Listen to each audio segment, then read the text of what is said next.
Welcome to your third Python lesson. In this lesson, we will be covering conditional statements, for loops, and Boolean expressions. Now, a conditional statement is a statement that checks whether something is true or false. Let's take a look at the following example. Is 1 plus 1 equal to 2? That would be true, so we can say that the condition itself is true. How about 2 plus 3 is equal to 7? Well, obviously, this statement isn't true, and therefore, this statement would be marked as false.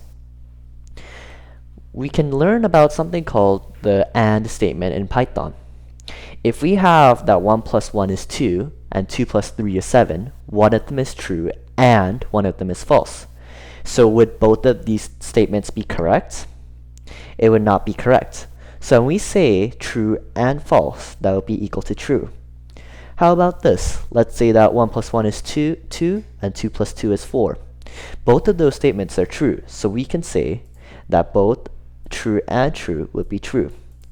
Let's look at the last two AND statements, false and true. This would be false since one of them is a false. False and false would obviously be equal to false. We can also use an OR statement. Let's say that 1 plus 1 is 2 or 2 plus 2 is 4. This would obviously be true since only one of these expressions are true. How about let's take a look at 1 plus 1 is 2 or 2 plus 3 is 7. One of them is true, however the other one is false. But since one of them is true, we can say that this expression is true. Take a look at the other two examples and try to make sense of them. Let's look at a sample code. If 1 plus 1 equals 2, notice how I'm using a double equal sign here rather than one equal sign. And 2 plus 2 is equal to 7, I'll print this is correct. If this isn't true, else we will print that this is false. Try typing this into your Python compiler and see what it gives you.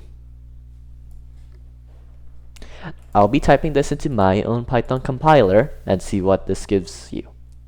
When I run this code, it says that this is false. Why? Because only one of these statements are true. However, for this to print, both of the statements must be true. How about this example, if 1 plus 1 is 2 or 2 plus 3 is 7? In this case, it'll print that one of the equations is correct. This is because 1 plus 1 is 2. However, even though 2 plus 3 isn't 7, we use the OR statement rather than the AND statement, so it'll print that one of the equations is correct. These are the comparators that we have in Python. We can say that a number is greater than or equal to, less than or equal to, greater than, or less than. It is crucial that you memorize all of these comparators as it'll appear on the final exam. I'll give you an example. Print 2 is greater than 3, greater than or equal to 3. Well, obviously this statement is false. However, if I switch this symbol around and said if 2 is less than or equal to 3, this would print true because 3 is obviously greater than 2. Try typing this code out. Pause the video here and think about what this code will do. Now, in the first line, we say that marshmallows is 4. Remember from lesson 2 that this is a variable declaration statement.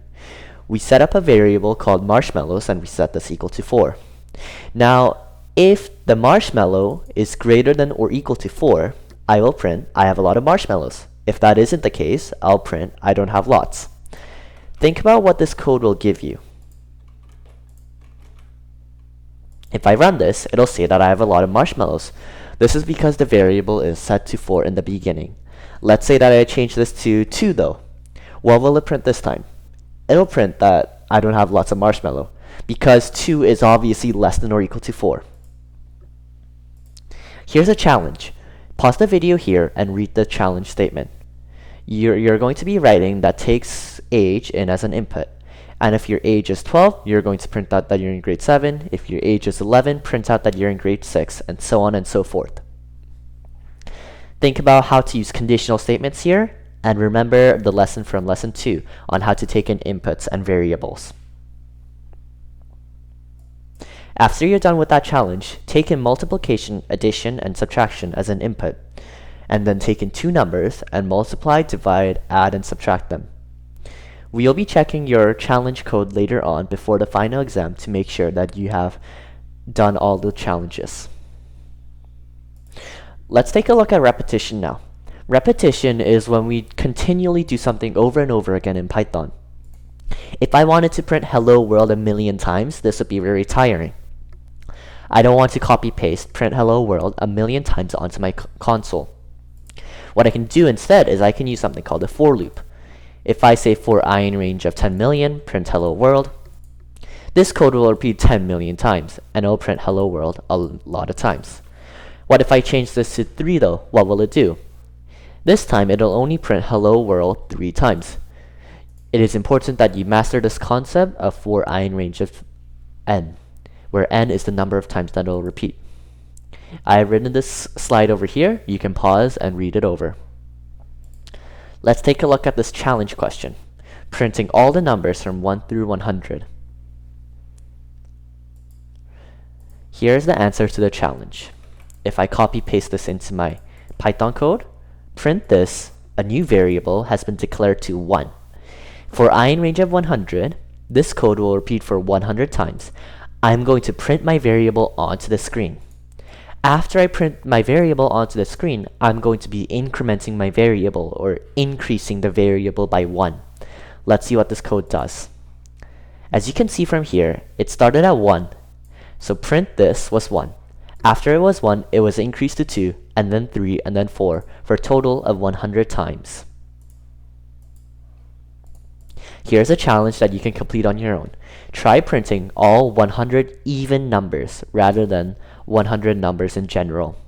After you have completed this challenge, please send the code to Nicole or I. Thank you for listening to this training session, and see you in the next one.